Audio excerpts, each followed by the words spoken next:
This is the March 18th interview with Ruth Hawley. She's the granddaughter of William Allhand Linch. She's talking about the memories of her uncles, and today she's talking about Harry Linch, who is in the second family from the second wife of our villa foreman. So Ruth, what can you tell me about your memories of Harry Linch? Well, only what I've heard from Aunt Mabel and Aunt Carrie. Harry was the first one of the family to be taken over by the older kids and sent off to college, that he could go to college. And he was the first one to do that. And then after him followed Clyde and Eva, and all three of them graduated from college. But Harry was a smart, very bright, and the older brothers and sisters saw to it that the money was available for him to get his education. Where did he go to college? State University there in Lincoln. There, by that time, Grandma was living in Lincoln, there in University Place, and I guess it was United Place. And my father was a thriving businessman at the time. He had his automobile agency in Omaha, and by that time the family was, they were all very prosperous. And so the last three of their own brothers and sisters by our villa were educated. Aunt Mabel, she was number one baby. She was sent off to 6 weeks of training school. Yeah, we've already talked about Mabel, so let's stick with Harry. What is the age difference between Harry and your father then? Well, not very long, maybe 5 years. Okay.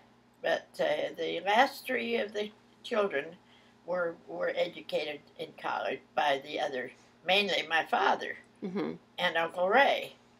Okay. He was a very prosperous man. He had all these insurance companies and owned quite a sizable amount of land up around Valparaiso and all that sort of thing. And he owned a beer parlor that was running there. And so Harry went to college. What did he major in?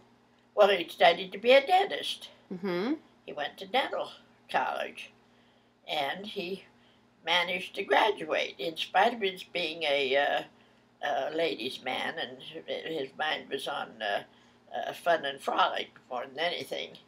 But he was enough. He knew with the brothers backing him and sending him off, he did knuckle down and get his grades, and he got to be a very prosperous dentist and a good success to it. And so he ran his dental business in Lincoln. Well, he started there in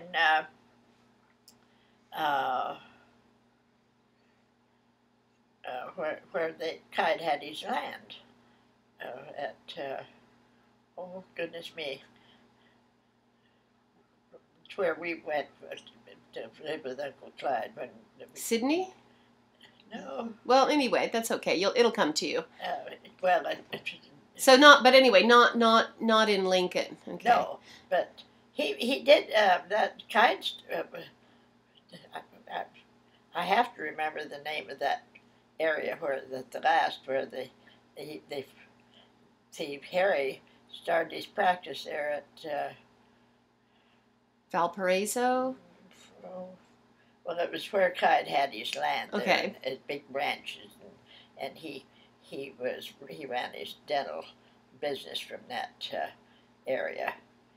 And Clyde got married. Who did Clyde marry? Well, this is. Harry. Harry married. He married a girl from the deep south by the name of Nettie Clare, and she was a daughter of a wealthy Southern gentleman, and she was raised with a Negro mammy and servants and all that good stuff that was taken out from under her, and she was very much of a Southern lady.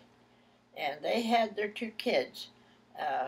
The oldest one was Jack, and he visited me here 6 weeks ago. He's one of the few remaining, him and his sister, only members left of my family now.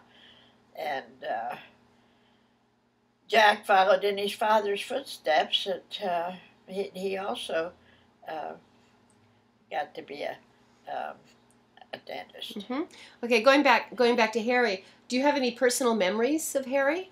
Well, everybody liked him. He was a very personable and kind and gentle, mild-mannered, and he was a very good husband and father, and he was a credit to his name, and he left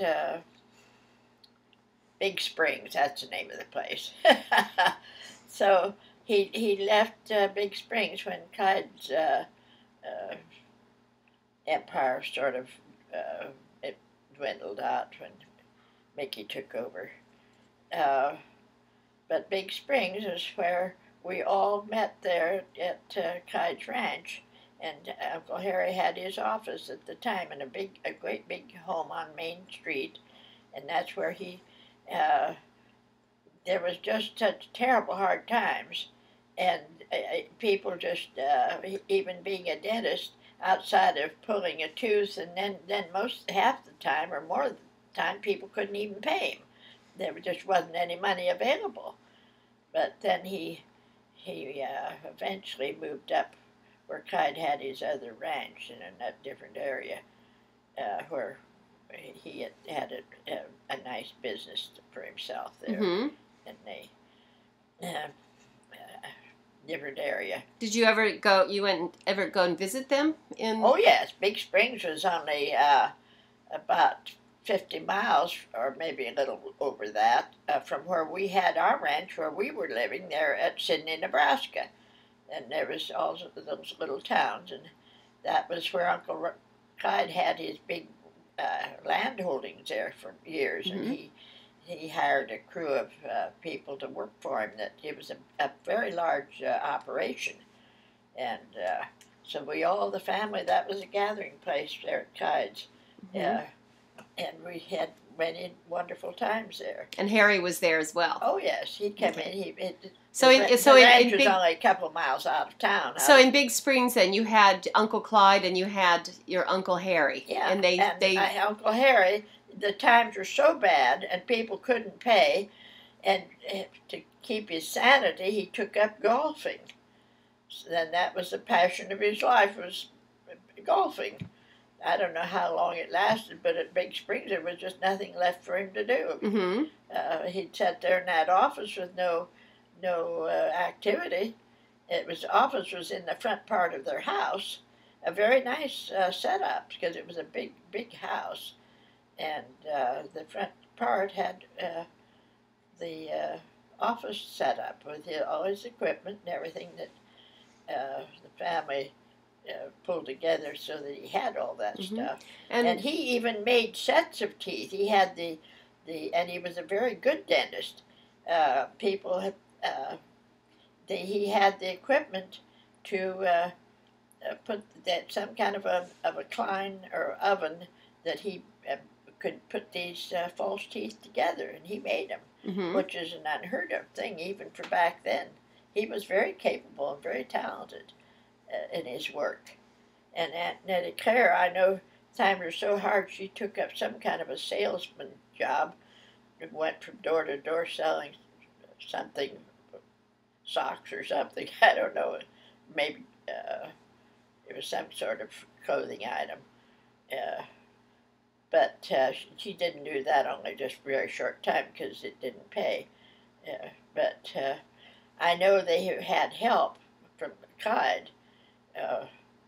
He also had some land that he was farming, because everything was very, very cheap, and he had a farm that he collected hail insurance on mm-hmm. every year because Brother Clyde had, and there was hail, mm-hmm. but that was their. It wasn't anything crooked or anything like that because he got hailed up, and he had the land and he had the hail insurance taken up with his brother Ray and brother Clyde. They were together on the hail insurance. So when did your Uncle Harry die?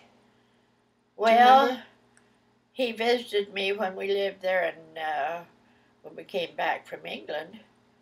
Maybe Around 1960 or about so? 25 years ago, maybe. Oh, no, more than 25 years ago. That'd be 1975. Well, Or he lived 1980. on. He went in and he started up his dental practice there in Scotts Bluff. That's where he moved to after everything dissolved there at Big Springs, and he moved to Scotts Bluff. And we visited him once, and he lived there on our trip to California when Rex was in the military. Okay. And we stayed with him, and he kicked my teeth for me. Of course, it was all free because I was his niece. He took me down to his office mainly to show me things. It was just because there really wasn't anything wrong with my teeth, but I had him check them. And we had a nice time there. Laura was a teenager then. She was, that's her Are you daughter. talking about Jack, or are you talking Jack? about Harry? Well, I'm talking about my Uncle Harry. Okay. Because Jack was on his own, because by that time their son Jack had gotten his training as a dentist. And I think he was in college at that time. Okay, that's right. Okay, well, I think that's all the time we have for Harry Linch. So we'll stop the interview and we'll come back to it later if we need to.